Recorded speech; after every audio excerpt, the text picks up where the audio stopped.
Shenze waliwo senge yatuwa naye nga senga wange yampaddeyo ekyo kyo kiri kitya.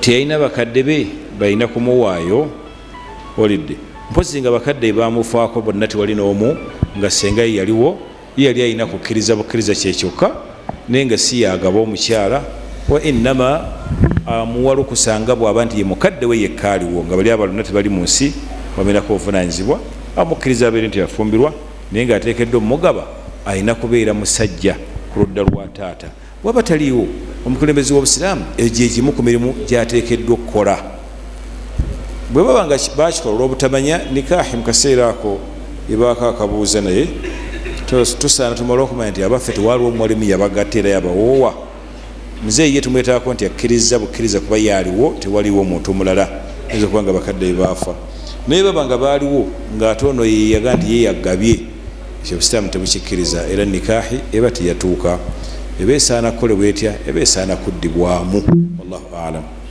Essala bw'oba nga agisadde nga obudde bwayo tebunnatuuka etuuka oba tetuuka? Sala ya dhuhuri etuuka saa mmeka? Evanga kale ku saa tugeragale nga mmeka? 6 6:45 biba biri wala byonna 6:15 enjuba eba yamaze dda okuva mu makkati g'eggulu si bwe kiri? Tusubira dhuhuri nti eba etuuse okuba nti omuntu asobola okwaziina n'asaala kale gwe bw'osaala ku 5:5 zuukulu okisadde ku 5:5 kiba kitya?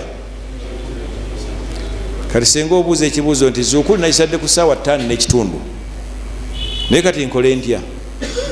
Tumugamba tutya? Alina kugiddamu. Lwekyo nikaahi bw'obanga yakola si yennyini buvunaanyizibwa biba tebyatuuka mu maaso ga Allah naye wabaawo ensobi olw'obutamanya kiba kisaana okuddamu n'okutereza wallahu alam.